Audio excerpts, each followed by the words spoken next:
Hello, hi, namaste, and how are you? How has your week been? Welcome to yet another episode of A Little Zen, A Little Mess, and this is me, Seema. And today I'm going to start with something small. Think about the last time a stranger did something kind. Maybe they held the door for you, maybe they picked up something that you dropped, smiled at you when you were having a horrible day, let you skip the queue so that you could book your tickets because you seemed so much in a hurry, let you merge in traffic. And honestly, at this point, the way everything is outside, I think this kind of act of kindness definitely deserves a medal. But forget about that. What I want to actually ask you is, how did that make you feel? Warm, right? Unexpectedly warm. Now think about the last time someone at home, maybe your partner, your parent, your sibling, your child, maybe even your neighbor, did something equally small. Made you tea, maybe without you having asked for it. Gave you a big hug just when you were having a bad day, but you didn't even ask for the hug. Came to you and kissed you goodnight. Or maybe just sat with you in silence because you looked so lost and tired. Now, did you notice? Did it land the same way? Be absolutely honest. It probably didn't, na? And that gap, that strange, embarrassing gap between how moved we are by strangers and how blind we've become to the people who love us the most, that's what we are talking about today. Now, here's the paradox nobody warns you about in relationships. The closer someone gets to you, the more invisible they become. Not because they matter less, but because familiarity does something sneaky to this human brain. It files people away. It says, I know this person. I've categorized them. I don't need to pay full attention anymore. And quietly, without any announcement, the people who mean everything to us get moved to the background of our lives. Meanwhile, that stranger on the train who laughs at something on their phone, we look up, we notice, we are briefly, inexplicably charmed. We are walking around half blind to our greatest loves and fully awake to people whose names we will probably never know. And the worst part, we don't even notice that we're doing this. Now, there's a story I read once that I have never been able to fully shake out of my mind. A man, and let's call him David, had been married for 31 years. It was a good marriage by all accounts. Quiet love, the kind that doesn't make noise. His wife, Anne, used to leave little notes in his coat pocket before he left for work. Sometimes on the bathroom mirror. Inside his lunchbox. Small notes. Just sweet little things like thinking of you, or don't forget to eat something real today. Drive safe. Smile more. Little things like that. And David, the good man that he was, loved her deeply. Mostly found these notes, smiled briefly, and forgot about them by noon. Anne passed away suddenly, the way loss usually arrives, without permission or preparation. And in the weeks after, David was going through her things and he found a little shoebox at the back of her wardrobe. Every note he had ever written to her was there.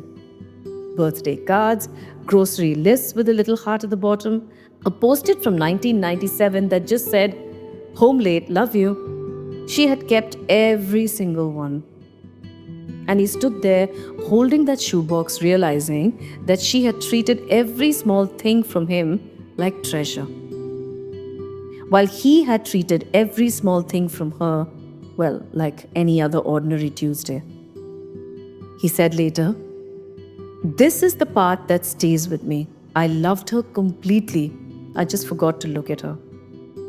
Now, this is not a story about a bad husband because David wasn't neglectful. He wasn't cruel, but he was just human. And here's what's so important to understand about that. We give strangers what psychologists call positive illusions. We project onto them, we fill in the blanks generously. The barista who remembers your order, you think, wow, what a lovely person. The colleague who compliments your work, you think about it for days. But our closest people, we filled in all their blanks. We know their moods and their flaws and the precise way they load the dishwasher wrong or the washing machine. The mystery is gone, and with the mystery, sometimes goes the attention. We stop looking. We stop listening the way we did at the beginning. That hungry, curious listening where everything they said felt like information you desperately needed. And here's the quietly devastating thing: the people closest to us often sense it. They feel themselves becoming background furniture, assumed. And they don't always say so, because how do you say, I feel invisible to you, to someone who would genuinely be devastated to hear it? A poet once wrote, love consists of this: two solitudes that meet, protect, and greet each other. Two solitudes. He didn't say two people who merge, who complete each other, who become one. He said two solitudes, two whole, separate, mysterious selves that choose again and again to see each other. The word greet is doing everything in that sentence. To greet someone is to look at them as if they'd just arrived, as if they're not yet known to you, as if they might just surprise you. And the most loving thing we can do for the people closest to us, the most radical, the most quietly revolutionary act, is to greet them every day, like a stranger you're meeting for the first time and hoping will like you back. But here's where it gets beautiful, because this is not a permanent condition. This is not who we are. It's just what we forget. The attention we give strangers, we learned that. We chose it once for the people we love. At the very beginning of the relationship, maybe, when everything they said was fascinating, when their laugh was something you'd travel for, when a text from them could change the color of your entire day. That capacity is not gone. It's just gotten lazy. And we can all wake it up, not with grand gestures, not with some anniversary dinners or love letters, though those are wonderful too, but with something much smaller and much harder maybe. Just look at them. Look at your mother the way you'd look at a stranger who just said something unexpectedly wise. Listen to your partner the way you'd listen to someone you'd just met at a dinner party and desperately wanted to impress. Notice your friend, really notice them, the way you'd notice someone new. Ask them something you don't know the answer to. You'd be surprised how much territory is still unmapped in the people you think you know completely. Because the truth is, this is the part I find most beautiful. The people closest to us are not less interesting than strangers. They are infinitely more interesting. They are just less performed, less curated. They're just more real.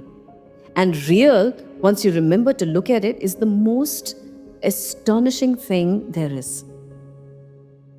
Now, David from the story did something in the year after Anne died, and that I think of often. He started writing notes again, not to anyone, just to her, leaving them in the places she used to leave hers, on the mirror, in coat pockets, on the kitchen counter. He said it was the closest he could get to the habit he should have had when she was there. Now, what is the lesson we learn from this? Let's not be David. Not yet. We still have time. So today, when you go home, look at someone who loves you like they're a stranger you'd very much like to know. They are. You just forgot. Just maybe one moment of real looking at someone who deserves it, who always deserved it. Take good care of yourselves.